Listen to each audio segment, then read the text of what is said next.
मध्य प्रदेश में लगातार सर्दी का सितम जारी है। संभावना ये कि फिलहाल मौसम में बहुत ज्यादा बदलाव नहीं होगा। आज भी भोपाल समेत प्रदेश के कई जिलों में कोहरा छाया रह सकता है। साथ ही 22 जनवरी तक भोपाल समेत पश्चिमी मध्य प्रदेश में मावठ की भी संभावना जाहिर की गई है। जानकारी ये भी है कि दक्षिण पश्चिम राजस्थान में चक्रवात बन रहा है और इसका असर प्रदेश के कई जिलों में देखने को मिल सकता है। इसी को लेकर प्रदेश में कई जिलों में मावठ की संभावनाएं भी मौसम विभाग ने जाहिर की है। तो छत्तीसगढ़ में भी देखिए हवाओं की दिशा में परिवर्तन हो गया है और इसके कारण प्रदेश में उत्तर से ठंडी और शुष्क हवा आ रही है। मौसम विभाग ने प्रदेश में मौसम शुष्क रहने की संभावनाएं जाहिर की। साथ ही अगले 1 से 2 दिनों में प्रदेश में न्यूनतम तापमान में गिरावट होगी। अधिकतम तापमान में मामूली बढ़ोतरी की भी संभावनाएं हैं। मौसम विभाग का कहना है कि प्रदेश के कई इलाकों में हल्के से मध्य घना कोहरा छाने की संभावनाएं हैं। आसमान में जो बदरी छाई थी, बेमौसम बरसात हो रही थी, उसका सिलसिला खत्म हो चुका है।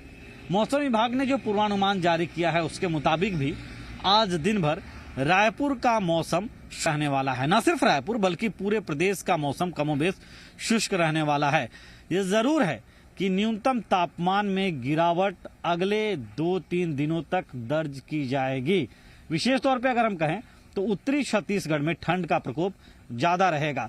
हालांकि मौसम वैज्ञानिक ये भी मानते हैं कि अगले 2-3 दिनों तक मौसम में कोई विशेष ज्यादा परिवर्तन देखने को नहीं मिलेगा। मतलब ठंड से राहत नहीं मिलेगी, खासतौर पे रात के वक्त में और अहल सुबह के वक्त में। कुछ इलाकों में घना कोहरा छाने की भी चेतावनी जारी की गई है और कमोबेश वैसी स्थिति कुछ इलाकों में दिख भी रही है। हालांकि रायपुर की अगर हम बात करें तो मौसम सुबह से ही खुला हुआ है, हल्की धूप सुबह से ही चढ़ी हुई है।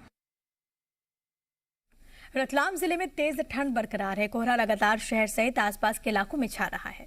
रात का तापमान 4 डिग्री जा पहुंचा है, इससे भी नीचे रिपोर्ट किया गया। अधिकतम तापमान 20 डिग्री सेल्सियस बना हुआ है। जिले में पूरे दिन ठंडी हवाएं चल रही हैं।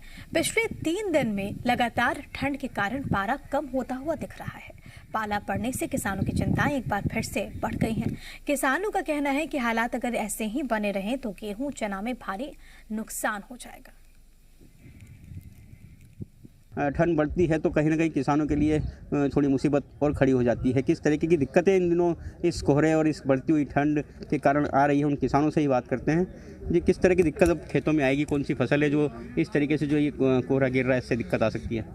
अच्छा, सभी फसलों में नुकसान होगा। अभी गेहूँ चना जो भी है सब में नुकसान है। इससे फल हो गया, सभी नुकसान लगभग 30-40-50% तक नुकसान हो सकता है।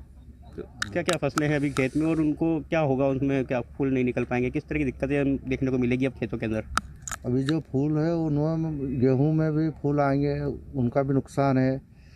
चने में फूल आएंगे, चने के फूल ख़त्म होंगे और ये अलसी वगैरह इनों में सभी में फूल ख़त्म होंगे। फूल को ज़्यादा नुकसान है। तो लगातार ठंड पड़ रही है, किस तरीके से अब जो है खेतों में आप लोग कोशिश कर रहे हैं फसल को बचाने के अलावा भी उसके आसपास कहीं जलाते हैं? किस तरह की कोशिश कर रहे हैं? जी, कहीं कहीं पे जैसे अलसी है, मेथी है, इनमें ज़्यादा नुकसान होता है। तो कुछ किसान जाते हैं सुबह जल्दी उठ के और अलाव जलाते हैं, जिससे धुआं लगता है और धुएं से थोड़ा नुकसान कम होने की संभावना रहती है। तो अभी किस तरीके से खेतों में आप जाते हैं सुबह तो क्या देखने को मिलता है? बर्फ़ की कोई परत जमी होती है? जी बिल्कुल, कभी कभी 1-2 दिन अभी देखने को मिला है कि मतलब बर्फ़ जमी हुई है खेतों में। कुछ फसलों में उससे भी नुकसान हो रहा है और कुछ ये पाला आ रहा है, इससे बहुत ज़्यादा नुकसान हो रहा है।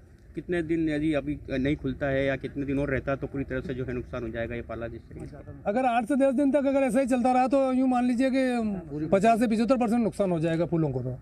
तो लगातार अब जो है जिस तरीके से स्थिति बनी हुई है, ठंड का पारा लुढ़कता जा रहा है, कोहरे की चादर से जो है खेत ढके हुए हैं, लेकिन ये जो दिक्कतें हैं ये किसानों के लिए बड़ी आफत बन जाएगी। आने वाले और 4-5 दिन यदि इस तरीके की स्थिति बनती है तो खेतों में बड़ी विकट स्थिति एक बार फिर दोबारा पैदा हो सकती है। थोड़े दिन पहले ही ओलावृष्टि हुई है, उससे जो है लोग किसान पहले ही परेशान है और अब जो है ठंड फिर एक आफत खड़ी करने वाली है।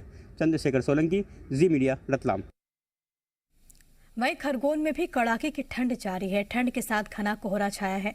इसके वजह से आने जाने में वाहन चालकों को काफी दिक्कतें हो रही हैं। सुबह से ही आसपास के इलाके में धुआं सा दिखने लगा।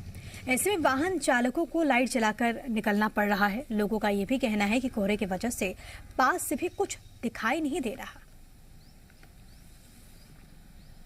आज काफ़ी धुआं वगैरह कोहरा हुआ छावा। आज बहुत पास के लोग नहीं दिखाई दे रहे हैं। बहुत सारा आज बहुत टाइम पे आज ज़्यादा ही टाइम कोहरा छाया हुआ है और बहुत सारा दिख रहा है। आज जहाँ 7:30-8 बजे अभी तक नहीं इतना छाया हुआ है। वहीं कड़ाके की ठंड के बीच सीएम शिवराज सिंह चौहान ने राजधानी भोपाल में रैन बसेरों का जायजा लिया।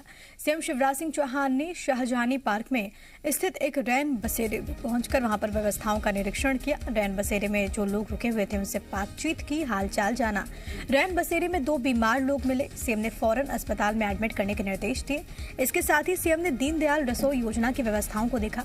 सीएम ने कहा कि रैन बसेरे में इंतजाम अच्छे हैं, लेकिन इन्हें अभी और बेहतर किया जाए। एमपी में बीते कुछ दिनों से काफी ठंड पड़ रही है।